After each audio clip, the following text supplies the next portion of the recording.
Did you know that women have been graduating in the US in greater numbers for the last 30 years? Interesting, huh? Women even graduate in other countries, in countries that we might not even think that they're graduating, like Saudi Arabia. We also see that women receive more PhDs ever before in the last 7 years.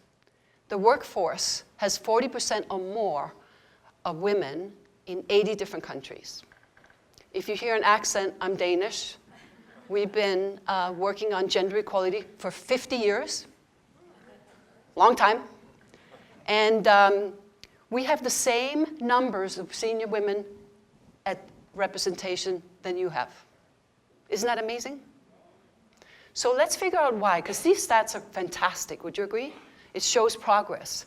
But I have a secret to share with you, that there's something hidden in plain sight that you might find incredibly useful to know about. Let me start with my own story. You heard a little bit about, they called me the female salesman of the year. And actually, when I first won the rookie salesman of the year, they gave me a big male watch, big watch. One of those square ones, you know, that we now actually have, just different format, you know what I mean? So what was interesting is that when I came to the corporate office, my boss actually shook my hand and said, good luck, I'll give you 1 year. How do you think that landed for me? And then the first course they ever sent me, they said, you know what? You need some assertiveness training. There's something, you need something, right? They weren't going to fix me. So they sent me to San Francisco to a training, 3-day training intensive called Guerrilla War Tactics for Women in Business. Now imagine what I learned there. Imagine, just think about it, right? Long time ago, 1980, 25 years old, and I was taught how to boom my voice, lower my voice, make sure it's stuck on the back of the wall, right? Spread my papers, crack the first joke, walk like a man, talk like a man. Make sense? And my boss, at the end of that year, you know, when we have feedback evaluation forms, she said, she has become a very dangerous woman. Can you hear the catch-22 in that? First, you know, I need a service training, now I'm dangerous, right? But what was interesting about this is that inside Sony, I did take on that male behavior back then, but with my clients, I was myself. As you can see here, I was collaborative, I was a listener, and that's why I was so effective. But unfortunately, inside the male culture, I contorted myself to fake it. Now, hopefully that doesn't happen today, but it certainly happened back then. Now, what I did, I was there for 8 years, and then I stopped and I said, you know what, I'm going to coach women how to survive in business. And I started these workshops for women to teach them what I was taught. Big mistake. The first classroom that I was in, there was a woman, she was a female German scientist, and she stood up in the classroom, she said, why are we here? Why are you training us to fit into a male paradigm? And guess what? Do you think I had one single intelligent answer to give her? Nothing. Nada, niente, nessuno. So I went home and I rethought it and I said, you know what? I have made a huge mistake. It was actually it was like one of the low points of my life, you know? I actually didn't know what I didn't know. That men and women are different. And really the key for me in my work was not to train women to fit into the traditional paradigm, but change the culture, transform it so it's inclusive of all kinds of differences. So what you can see here is that we need to move from this man-fake business. These are the shoulder pads that I used to wear, just so you know. Look at those shoulders, right? Hair back like that. To something else, to really understand that men and women are different. We're different. Boys and girls are different. How many of you have children? Have you noticed the difference? Right? Just so you know, I have 7 children. Let you get over that for a moment. Right? I got remarried, I had 4, remarried 3, that's 7. Right? 5 boys, 2 girls. 5 boys, 2 girls. 7 grandchildren, 6 boys, 1 girl. So I have my own little lab at home. We're different. Now, how are we different? Well, you know what? We didn't start researching neuroscience of gender difference until 1990. Isn't that, how long have we been around on this planet? A long time, right? Now, the reason we didn't start research until 1990 is that scientists were concerned about harming pregnant women, which is a valid concern, right? And they assumed that men and women were more or less the same, so therefore they tested only men and male animals. Fascinating, right? Here's the problem. Every cell in our body has a gender. Every single cell. And not studying that created a huge breakdown. And it started with the female heart. So the female heart is different. It has different beats, it's got different protein compositions, and for example, a female heart attack shows up very different than men. And doctors did not know that. And they were literally sending women home to die. Like they thought they had the flu and they sent them home because women had different symptoms, right? So that was created kind of an explosion of research. And what we saw was that we're different in the very beginning of the first trimester. First trimester, we're either X, Y, or XX, male, female, or male. And before we have a brain or a heart, it defines our gender. I'm going to show you some gender difference that you probably are going to find pretty interesting, I hope. So how many women in this audience have ever asked a man when he's relaxing, what are you thinking? And what does he say? Nothing. Now let me ask you this. Why is it that all over the world, whenever I ask this question, women say that? There's got to be something to it, right? Watch. This is a male brain at rest, right? So you can see the activities there, right? Digestion, breathing, all of that good stuff, right? But men are relaxing. And by the way, men and boys need to do this to de-stress. And what we as women think is that they're what? They're not talking to us, they're withholding, we've got to try something else, right? No, they're relaxing, and this is what they need to do. Because, watch the female brain. Here you go. This is the female brain at rest. So the female brain at rest is as active as when men are awake working on problems, right? And the key here is to really understand our differences and honor them, not blame each other for our differences. Make sense? Let's play this out and how it works, how it plays out in the workplace. So there's an explosion of research that's happened in this, but I would just want to give you a little warning because men and women are different, but there's also a bell curve. Would you agree with that? We can't just leave here and say all men are this and all women are that, yeah? So I'll show you what I mean by that. But before that, I want to really talk to you about the stats that you saw that were really great.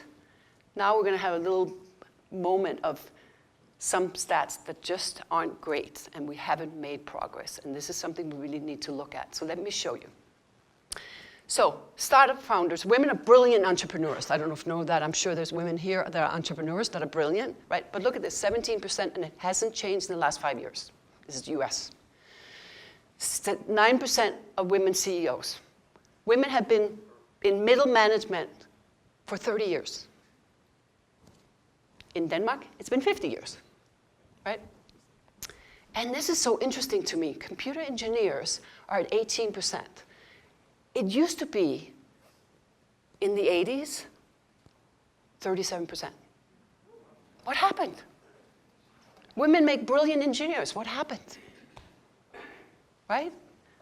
When Melinda Gates graduated from engineering, 30% students graduated with her. We assume that women leave because of what? Having babies, right? Right? Work-life balance reasons. In the engineering world, only 11% of women left for that reason. The other reason was, even though we tend to leave and say we leave for personal reasons, so it kind of creates that myth, the other was that women didn't feel valued for their authentic self. They didn't see a future inside the company. And the culture didn't engage them. That's what's happening in engineering, and it's happening in other parts of the world. So what I say is if we look at it from not great minds think alike, but great minds think unalike, and watch what I'm saying. Now, I just wanted to mention something because I've been talking about women a lot so far, yeah? Men have challenges too, especially in the context of gender. Men feel politically correct. They feel they have to be careful and cautious, right? Men, it's really fascinating. One of the things we do when we do diagnostics, we see that men, the number one challenge they have is giving sensitive feedback to women, which can be a huge challenge. So keep in mind that there are challenges for men as well. Now, I mentioned there's a bell curve in everything. So we are similar and we're different. So let's look at some of these differences. Now keep in mind that we're looking at the norms. There are all kinds of other differences, gay, transgender, and many, many more differences within the bell curve. But for now, we're just going to look at the norms. This is the prefrontal cortex. By the way, for those who have daughters or sons, I have some good news and bad news. Right? So the prefrontal cortex is the consequential thinking of the brain. It develops earlier in, guess who? Girls. Later in, guess who? Boys. And I remember sitting with my sons as their teens, and I would say, okay, explain to me, when you did that, what were you thinking? Guess what he said? Nothing. Exactly. You got it. Right? Now let's put it in the workplace. The prefrontal cortex is the consequential thinking of the brain. So if you're in a meeting, men, and you have women there, and they say things like, wait a minute, let's think about this long term and how it might affect over here, over here, over here. That's an asset that women can bring, right? And men really want to get the action. Would you agree? That what are we going to do and how are we going to do it and when we're going to do it? The combination of both is really the win-win. One is not better than the other. It's just a different approach. The amygdala, you've probably read a lot about the amygdala, but it's a fight and flight center of the brain. But what's interesting that's happening here is it calms. So in difficult situations, how many of you have mothers? In difficult situations, women tend to calm the situation, right? Imagine if we had the most complex, difficult situation, we had women at the table. Like politics, just a thought, right? Governments all over the world, war, right? Risky business, like Wall Street. This is an interesting combination. I wrote an article called Gender Blind Spots on Wall Street. Please grab it. It talks about this. Now, the insula, how many women have had an intuition and you've talked yourself out of it and then you say, oh my God, I knew it all along? Yeah? Trust your intuition. Women have that intuitive sense. And in meetings, experiment with these differences. Don't take my word for it, but these differences show up all the time. How women remember everything. It's just connected for us. We can remember all the earliest situations dating back to the first date, right? It's connected. And for men, it's not connected. Men remember the gist of it, but not the actual memory. And we misinterpret men, don't we? We say, well, if he doesn't remember that wonderful vacation we went to and all the details we did, right? Obviously, he wasn't particularly engaged in that vacation. You with me? So there's those potential misinterpretation of differences. So this is what I find really fascinating. I've been at this for a long time all over the world. Men find this conversation incredibly freeing.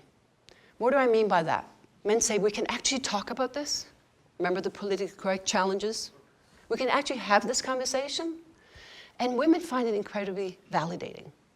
And I'll give you two examples. I had a CEO who was very concerned about bringing these topics up, saw the differences, but really thought they'd gone through bias training and all kinds of things and thought, oh no, we can't talk about that. But I see it with my daughter, I see it with my wife, and I see it with my female colleagues, but we're not talking about it, right? When they went through the science, he really got to open up.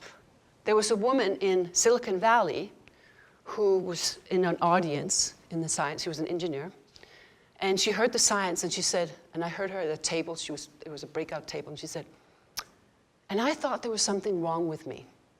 Now you got to get this. When I was at Sony, I thought there was something wrong with me. I had a coach for a long time.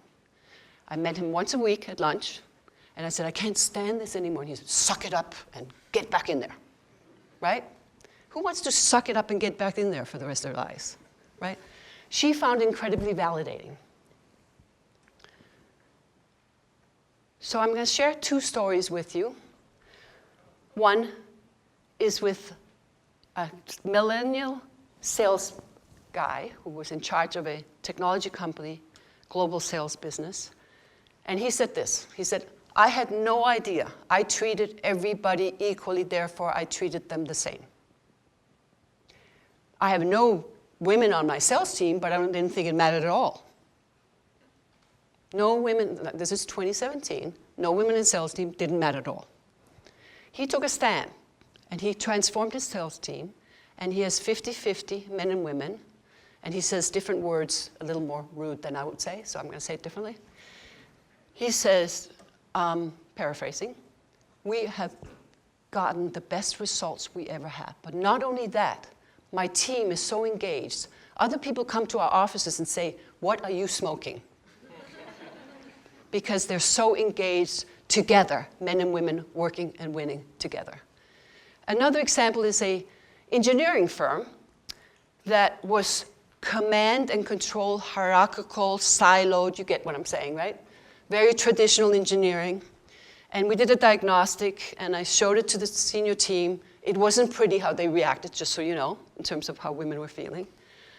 But the CEO took a stand, and he said, we're going all the way with this.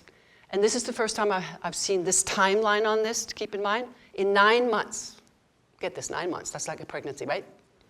They transformed that culture to an inclusive culture. And this is what a woman who had been there, engineer for 22 years, she said, I have never felt so valued and included. My CEO calls me and asks me for my opinion. Remember command and control hierarchical, right? It's like I won $1 million.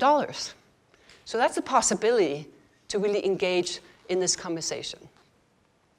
Now imagine if we could create a world where we move from the distinction of great minds think alike to great minds think unalike.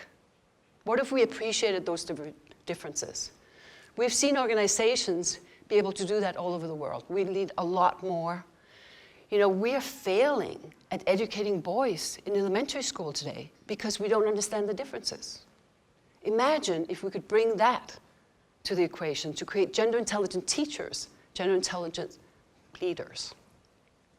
So my dream, of course, I have to tell you my dream, right?